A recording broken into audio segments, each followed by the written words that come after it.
ગુજરાતમાં હાલ સ્થાનિક સ્વરાજની ચૂંટણીનું મતદાન ચાલી રહ્યું છે। રાજ્યભરમાંથી લોકો મતદાન કરવા જઈ રહ્યા છે।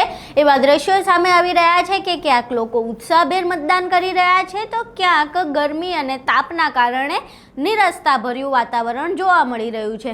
પરંતુ આ તમામ વચ્ચે રાજકોટમાંથી એક ચોંકાવનારો કિસ્સો સામે આવ્યો છે, જેમાં એક મહિલા જ્યારે મતદાન કરવા જાય છે ત્યારે તેમના નામે પહેલેથી જ મતદાન થઈ ચૂક્યું હોય છે।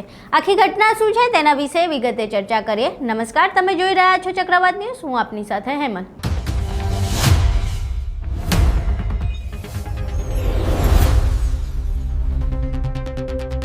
રાજકોટમાંથી એક દ્રશ્યો સામે આવી રહ્યા છે, જેમાં એક મહિલા છે તે પોતે મતદાન કરવા પહોંચે છે મતદાન મથકે, પરંતુ જ્યારે તેઓ મતદાન મથકે પહોંચે છે ત્યારે ખબર પડે છે કે તેમના નામે તો પહેલાથી જ મતદાન થઈ ચૂક્યું છે।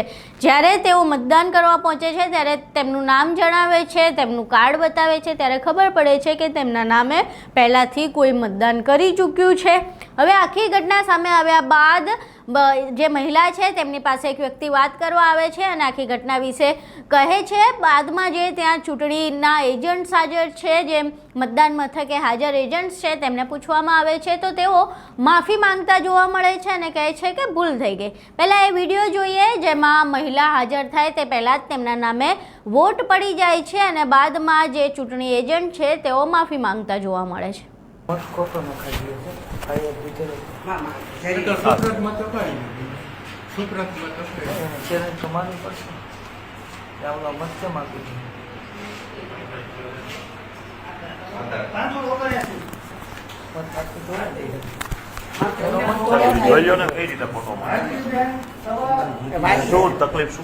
વાંધો નથી, વધારે કરવું એ લોકો હેરાન થશે બિચારા। આપણે ખાલી હું માફી માંગુ, કારણ કે આ લોકોથી ભૂલ થઈ અને આ લોકોએ જોયું બરોબર, અને હું બ્રાહ્મણ છું બરોબર, હું કોઈ પ્રશ્ન નથી। તો હવે શું આનો રસ્તો શું કરવો છે? સુપ્રત મત દઈ દઈ કે શું કરવું ઠાકર? આવી ભૂલ થાય તો અમારે શું કરવાનું? તમારી વાત સાચી, હું માફી માંગુ છું। પછી કે એ લોકો વતી હું માફી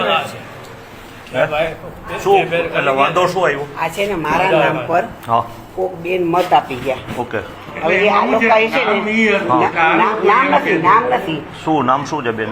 એ બેન નું નામ અમે બીજામાં જે આવ્યા ને તો એના અંદર લખ્યું જેબુન બેન નામ છે, બરોબર, નંબર આ છે ખાલી, બરોબર। બેન આ એક નંબર ઉપર અલગ અલગ કાપલી પડી છે, તો આ લોકોએ નંબર આ જોયો, આ લોકોની ને એ લોકોએ ફેસ રીડિંગ નહીં કર્યું હોય। અહીં તમે આખો વિડીયો જોયો। આ ખૂબ જ ગંભીર ઘટના છે લોકશાહીમાં, કારણ કે દરેક મતનું એક આગવું મહત્વ હોય છે અને મત આપવો તમામનો અધિકાર છે, પરંતુ જે પ્રકારેના દ્રશ્યો સામે આવ્યા છે તેમાં મહિલાના નામે કોઈ ડમી વ્યક્તિએ પહેલાં જ મતદાન કરી દીધું હોવાના કારણે તેમનો જે મતદાનનો અધિકાર છે તે છીનવાયો છે। આ બંધારણીય અધિકાર તેમનો છીનવાયો છે, જેને લઈને ચૂંટણી પંચે ખાસ આ બાબતે ધ્યાન આપવું જોઈએ। જો આ વિડીયોમાં હકીકત છે તો આ બાબતે ધ્યાન આપવું જોઈએ અને ચૂંટણી પંચે કડક પગલાં લેવા જોઈએ, તપાસ કરવી જોઈએ કે હકીકતમાં આ મહિલાની બદલે કોના દ્વારા વોટ પહેલાં આપી દેવામાં આવ્યો છે અને આ પ્રકારેની ભૂલ કે ગફલત કોના દ્વારા થઈ અને કેવી રીતે થઈ, આ તમામ પાસાઓ પર તપાસ થવી જોઈએ।